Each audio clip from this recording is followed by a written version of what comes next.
man, SEGA, home to many incredible franchises, home to my favorite hedgehog ever. You could say home to my favorite thing to ever exist. Sonic the Hedgehog! Growing up alongside Sonic, as well as Nintendo, at the ripe age of 7 years old. As the years went on though, I always loved the Sonic franchise for what it was. Managed to play most of the games. Shadow the Hedgehog and Sonic 06 are the two mainline games I've yet to play.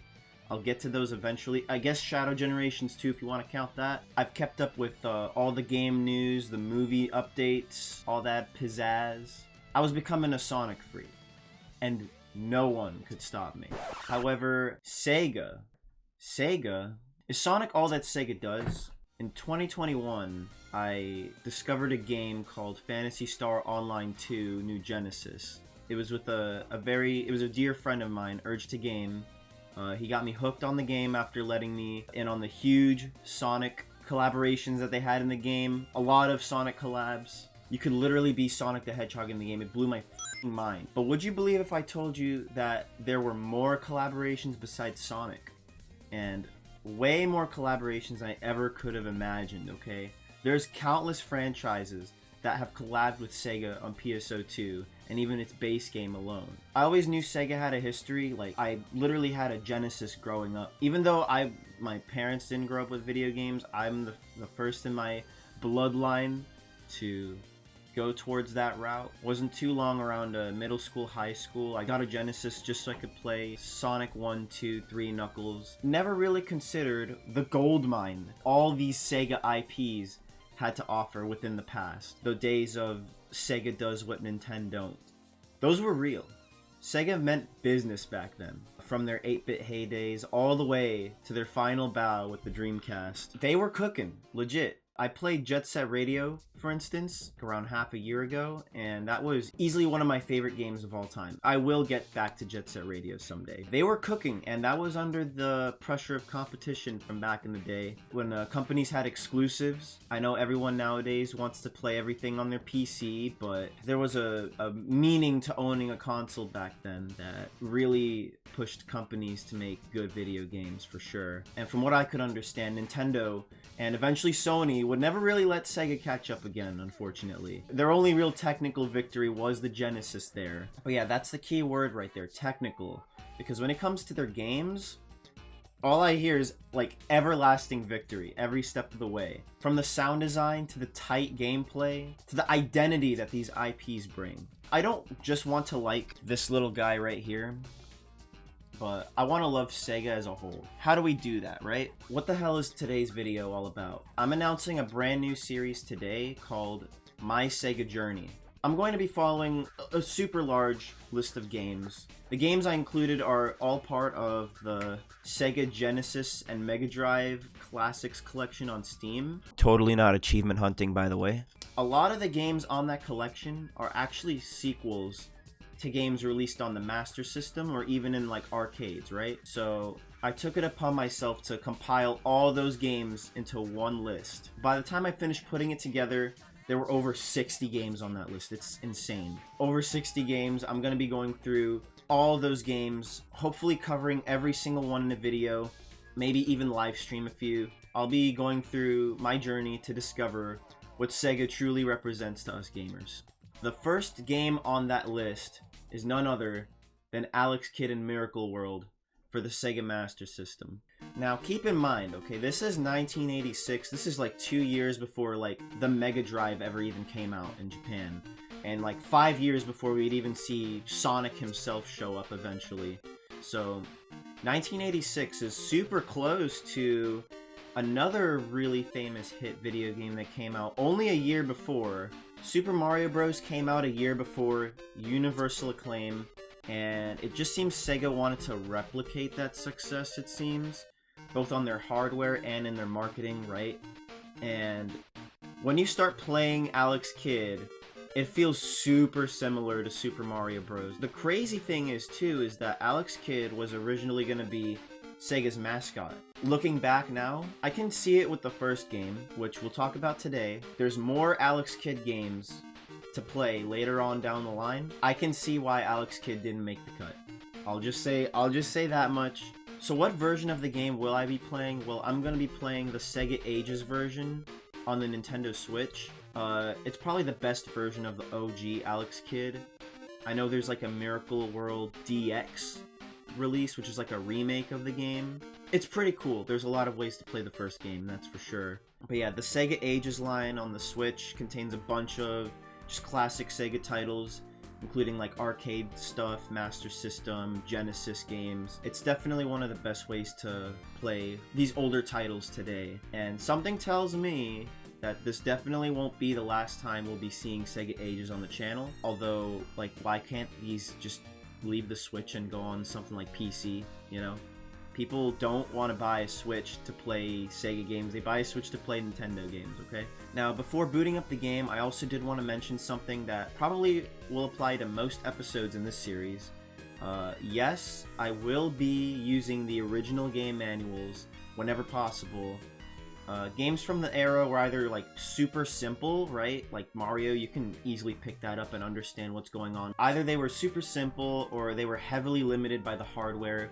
And because of that, a lot of important information is not explained in the game itself. Modern games just love to hold your hands with tutorials, but back then, the manual was the tutorial, okay? Zelda 1, you cannot play that without that manual, because that has the legit map on it. Alright, so for the controller, right, I'm going to be using possibly one of the most underrated controllers I've ever used in my lifetime. We have the SEGA Saturn, if you can see that right there. It's blinding right now. It's hard to see, but for the controller I'm going to be using, it's going to be the SEGA Saturn Pro controller. This thing is amazing. If you play 2D anime fighting games, if you play 2D games in general, platformers, you're gonna want this, okay? 100%. Ideally, I'd love to get something closer to a real Master System controller, like the really cool Famicom Nintendo Switch Online controllers. This doesn't quite replicate the Master System controller at all with the button layout, but I mean, honestly, as long as it has a good D-pad and a couple buttons on it, we're all set. And finally, just in case, right, I have notebook with me, just in case. This will definitely be coming in handy for any RPGs in the future. We're gonna see how far I make it in Alex Kidd with or without it. I'll get back to you guys once I beat the game. I'll give you my overall thoughts. Let's do it.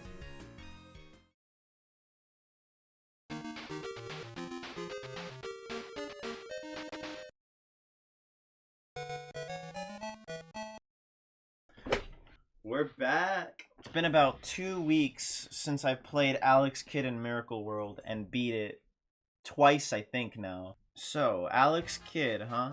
Apparently, according to so many people, it's like a hit classic on that thing, the Master System. It was included as a built-in title, which is likely the way most people played it back then. It was also ported everywhere from PS3 to WiiWare to Xbox 360, the whole shebang. Is through the DX port, of course. I've been playing the SEGA Ages version lately, so I'm going to be talking about all the improvements about that version throughout the video. So what's the core gameplay all about? Well, you play as Alex Kidd, of course, obviously, it's in the freaking name.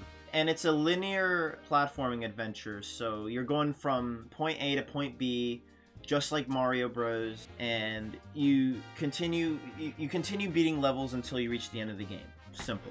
Basic controls include running, jumping, and a new move for Alex where you can actually just punch. It's a pretty wimpy punch, but we'll get back to that in a minute. Punching can be used to break blocks and defeat enemies. It can also be used to interact with certain puzzles in the game as well. It's a super simple arcadey gameplay loop.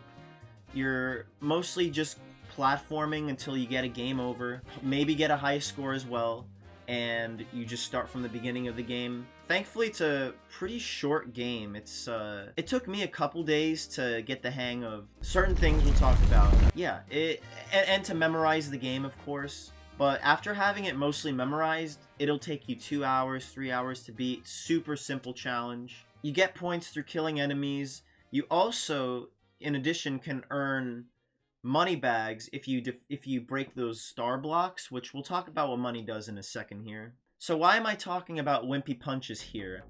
It's because of the hit detection. The hit detection is so weird in this game. I don't understand. Sometimes I'll be jumping and punching like the top of the screen, for instance, and it won't register as a hit. You definitely gotta get super close to the enemy to hit with the punch sometimes. It's definitely super inconsistent, for sure. But thankfully, most enemies die in one hit, so they're super easy to kill.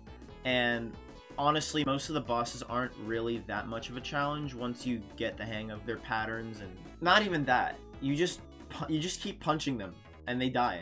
Very underwhelming, if you ask me. Except that there are some bosses in the game where you fight in a rock paper scissors match. Now it's a best of 2. They call it Janken, which is essentially just rock paper scissors in Japanese. If you win twice in the rock paper scissors game, you just move on to the next level, or you defeat the boss pretty much, essentially. If you lose, however, you just straight up lose a life. Like, how the heck does that even work? Definitely very RNG dependent.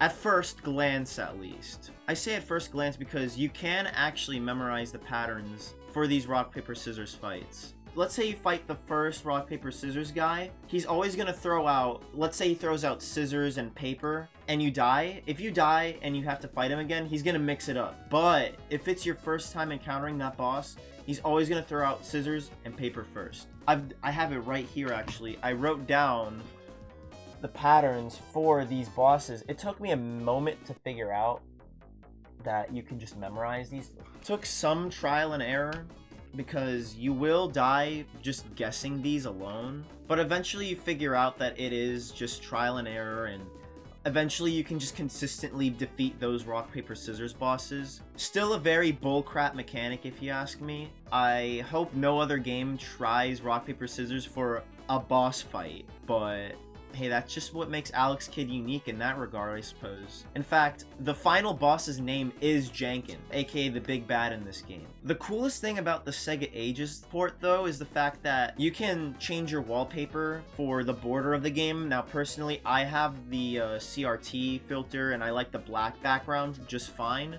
However, there is a background where there's like a cheat sheet with all of the rock, paper, scissors commands. It's basically a cheat sheet, which is the coolest thing. Now, the level variety is pretty cool in this game. There's more than just your typical grassland. There's one volcano level. There's many instances where you're going underwater. There's a couple dungeon looking levels as well. There's one jungle level. It's pretty unique for a 8-bit game at the time. 1 year after Mario 1, mind you, where Mario 1 only had overworld, underground, I guess sky theme, and castle. And underwater, too.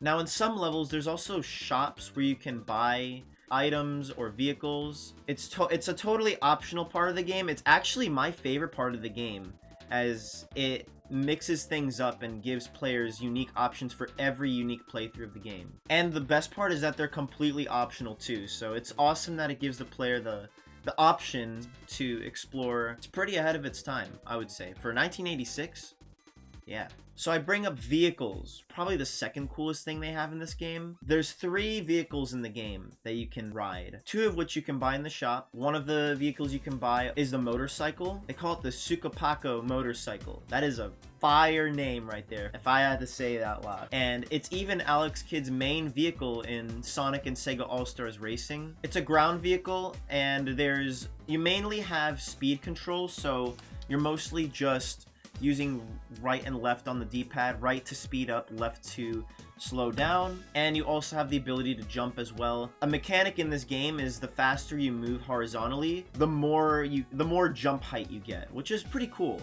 So it's like you gotta make room to make big jumps sometimes in the game.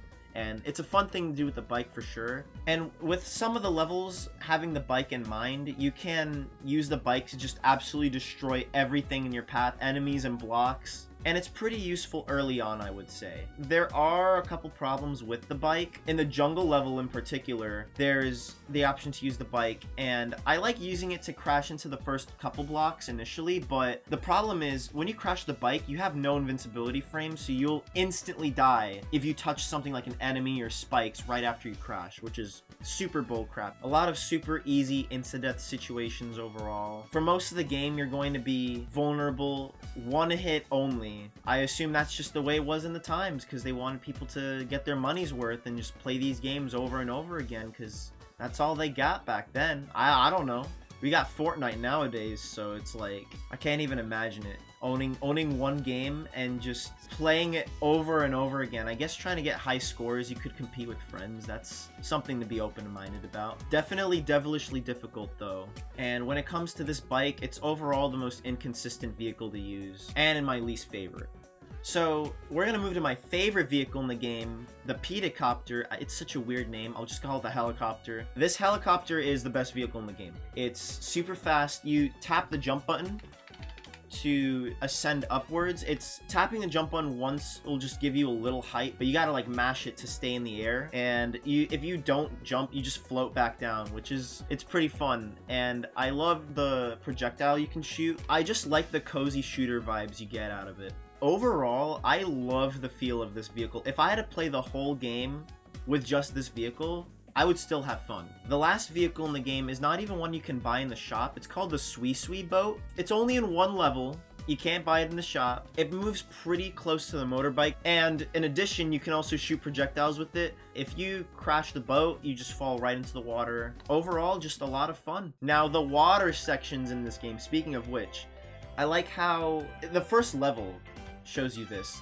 It's a pretty cool showcase, but you're descending from the top of the level to the bottom, and you eventually have to jump in the water, and I love that smooth transition.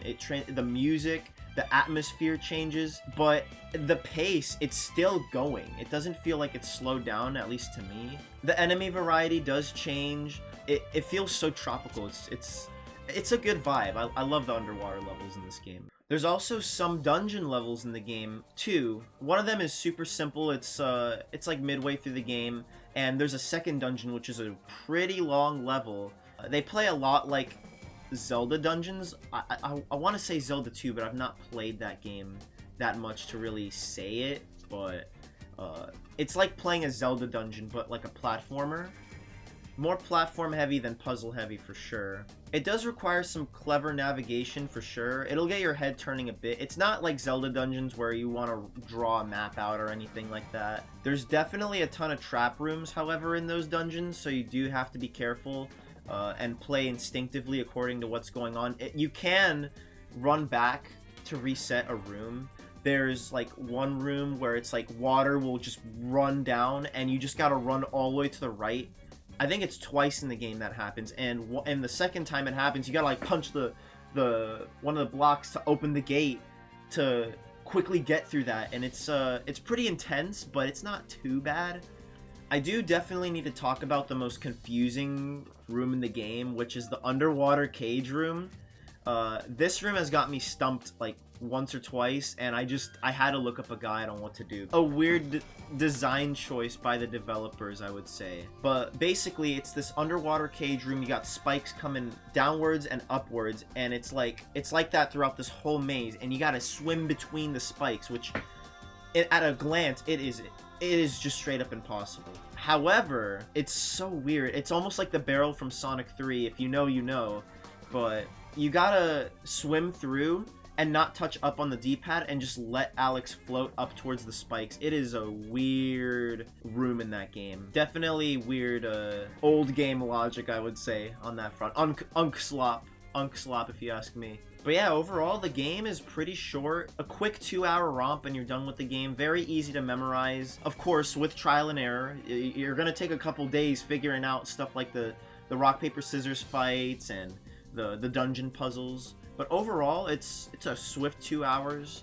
and it's very easy to memorize the traps and bosses as well. Now, when I said there were items in the shop, I didn't necessarily mean just the vehicles too, because there is a pretty good variety of items in the game as well. But before we talk about the ones in the shop, there is one item that shows up from these question blocks, totally not copying Mario. Totally didn't mention Mario a million times in this video. One of the question blocks ends up giving you access to the power bracelet, which is, it's essentially like your mushroom in this game, or your main power-up.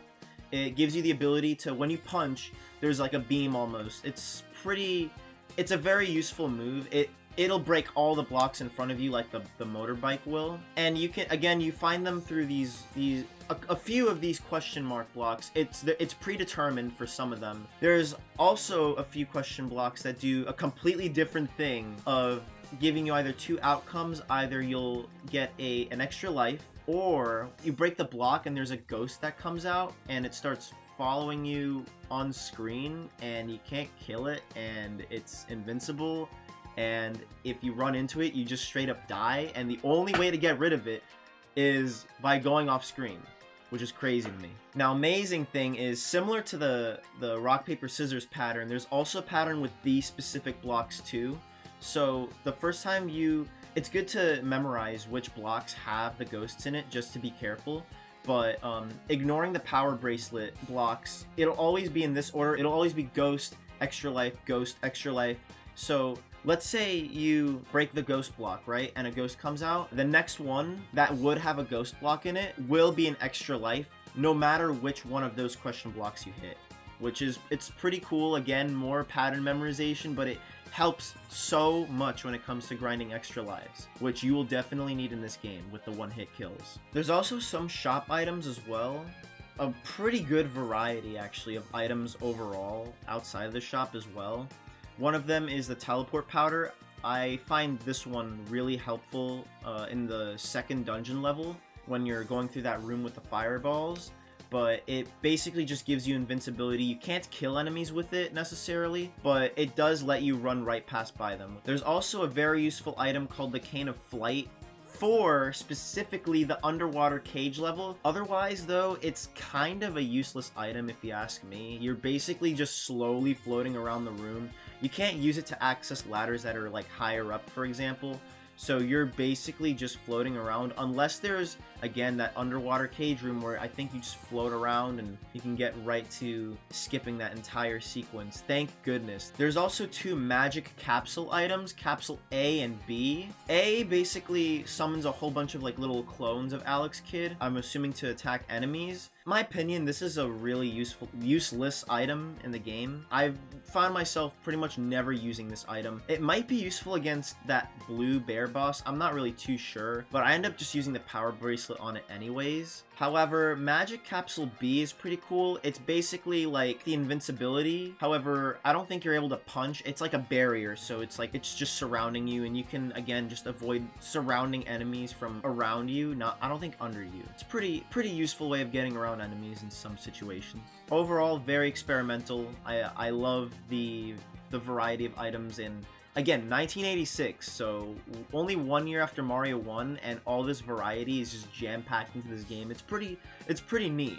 I really like that about this game. There are also some overworld items as well, one of which is the telepathy ball. Quick story, apparently this game was supposed to be a Dragon Ball game in development before they ended up just scrapping that. I'm assuming they lost the license. There's definitely remnants of Dragon Ball left in the game. Alex Kidd totally feels like Kid Goku running around. The punch move with the power bracelet feels like that could have been like a Kamehameha, like an energy beam or energy blast. And of course, a couple of items like, you know, Capsule A, Capsule B, that's like Capsule Core in Dragon Ball. And of course, there's the telepathy ball, which it's just a blue Dragon Ball, which is so funny to me. It's totally reminiscent of Dragon Ball, and hey, like, come on, I'm a Dragon Ball fan, guys, okay? It's like, I know about this stuff, y'all, I know. But what this ball does essentially is it allows you to accurately guess, your opponent's moves in rock, paper, scissors. There's 2 instances you can get the telepathy ball. I end up skipping the one in the volcano because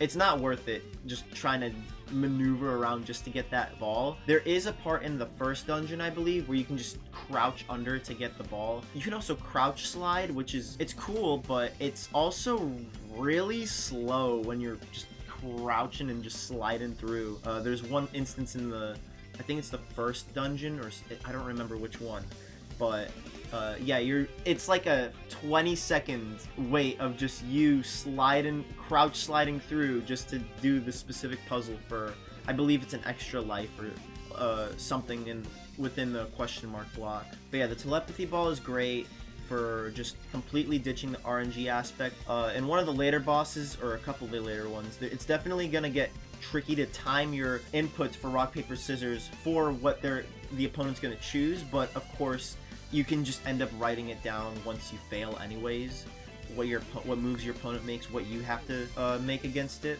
You also get an item called the Harada Stone from I believe it's the king. I don't know, the characters are pretty weird in this game, but one character does give you an item. He's like, here, take this stone, it'll help you out, and it does help you out for the final level of the game. It's not ever clearly explained how it works, however, simply just opening the pause menu and clicking that item reveals like this pretty strange pattern. It's used for the final level. There's a puzzle. You gotta hit these 5 buttons at the bottom in the right order, and if you hit the wrong one, a ghost shows up and just kills you. Again, it's really poorly explained. They don't ever tell you that you need that stone to progress in that section, but once you hit all the blocks in order, there's a crown at the top, you jump to get it, and game's over. Despite really loving the item variety in this game, something I really just have sort of a gripe with is the fact that compared to Super Mario Bros, where picking up a mushroom, oh, it turns you big, so therefore you're more strong. Oh, the flower, right? It, like, you hit the B button and it shoots projectiles. That's pretty much all it does, and it's, you know, it's still an addition to Mario. It's not a drawback. Alex Kidd does not teach you through gameplay. For the most part, you're pretty much just figuring out what they do right when you use them. Especially with the overworld items, like, they don't tell you that the telepathy ball is gonna stay permanently in your inventory. I freaked out when I selected it in the menu and I'm like, it disappeared, what? But no, it's a permanent item that you get. And same with the Harada Stone, they don't ever tell you to go in the menu, select the Harada Stone, boom, pattern. So, because there's other items you get in the game, like there's like a letter or some piece of paper you get in the first dungeon, and it pretty much does nothing. So you could assume the same with the Harada Stone. But yeah, with gameplay out of the way, the visuals in this game are just gorgeous for 8-bit. For my first Master System experience, it blows the NES out of the water for me. NES games just feel as vibrant as they get with games like Kirby's Adventure, which is probably my favorite NES game, and Super Mario Bros. 3. Those are the 2 big examples I like to bring up. Alex Kidd just feels so vibrant. It almost feels like a 16-bit game. It's definitely thanks to the Master System's bigger color palette, as well as the distinct level themes like the grasslands, the jungle theme, volcanoes, dungeons, water stages. It all feels so unique. No level feels the same compared to Mario 1. And yeah, this game came out only 1 year after Mario 1, and it blows my mind that that's the case. SEGA was definitely ahead of its time with this game, with clean sprites and also really strong enemy variety. The enemy designs are really fun. They're really creative. Like, standouts are like that one frog enemy that shoots the bubbles out. I think the guys that like jump around with like the mustache or whatever are pretty funny. And I think the boss designs are really cool as well. Except Jenkin. I think Jenkin's a little too basic, a little weird. But yeah, definitely super impressive for like 8-bit era stuff that I'm familiar with, at least. The music and sound in a video game is so important to me. It's pretty much the reason I will play a video game to begin with. That's why I enjoy Sonic so much, because I love running through Sonic levels, and just the music just keeps me going. It's so energetic, upbeat, and it matches the gameplay perfectly. And with Alex Kidd, I'd say the same goes for that. It's super bubbly chiptune energy. I find it really appealing. I played with the original soundtrack, however in Japan they have an FM mode where you're able to listen to music that has like 16-bit quality to it, which is pretty neat, I would say. Again, ahead of its time.